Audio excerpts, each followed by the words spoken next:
Menanti bukanlah pekerjaan yang mudah. Kebanyakan orang di dunia yang serba instan dan maunya cepat.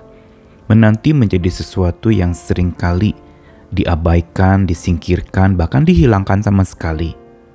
Orang kepingin semuanya cepat dan tidak ada yang namanya penantian berlama-lama. Kalau lama sedikit, kita bisa marah-marah, kecewa, dan mengatakan ini sudah ketinggalan dan sudah tidak bisa lagi karena sudah terlambat. Namun sesungguhnya di balik setiap penantian itu ada pembelajaran. Ada ujian-ujian yang sedang berlangsung saat orang menanti. Dia diuji kesabarannya yang pasti. Sabar, waktunya akan tiba. Dan ini perlu perjuangan. Selain itu juga ada ujian kesetiaan. Setia menanti.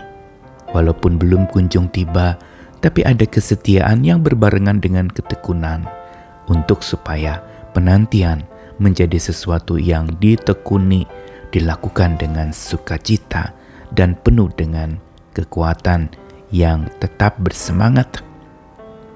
Namun juga penantian memiliki dan mengandung ujian karakter kerendahan hati kita.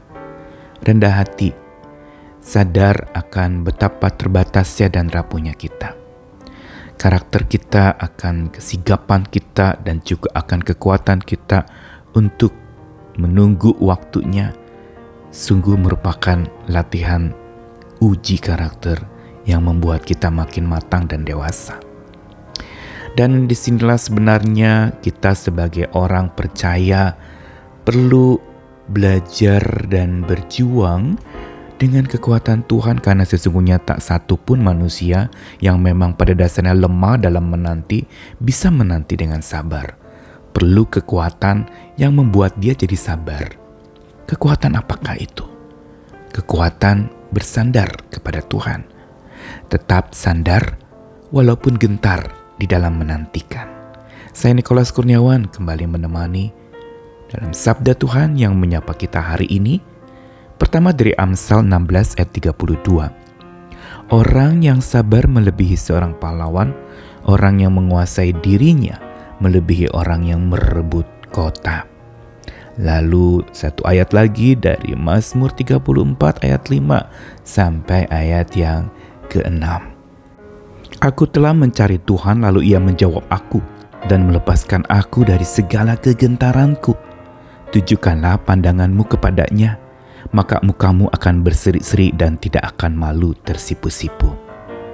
Lalu satu ayat lagi dari Yesaya 8 ayat 13. Tetapi Tuhan semesta alam, Dialah yang harus kamu akui sebagai yang kudus. Kepadanya lah kamu harus takut, dan terhadap Dialah harus kamu gentar.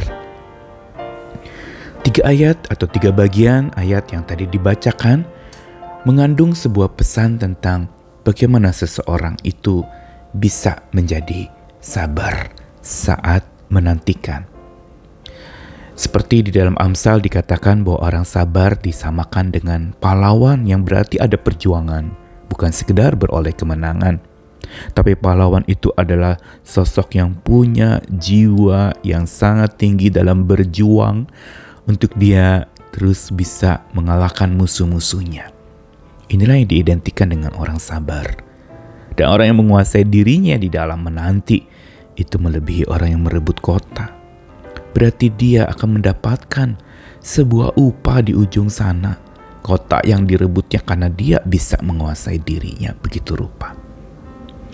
Dan ini ditambahkan lagi dengan apa yang di dalam Mazmur, dalam pengalaman pemazmur untuk mencari Tuhan, dan dia menjawab, Tuhan menjawab dia sehingga dia dilepaskan dari segala kegentaran, memberitahukan kepada kita bahwa saat seorang gentar di dalam sabar menanti, kalau dia cari Tuhan, maka dia akan lepas dari segala macam kegentarannya.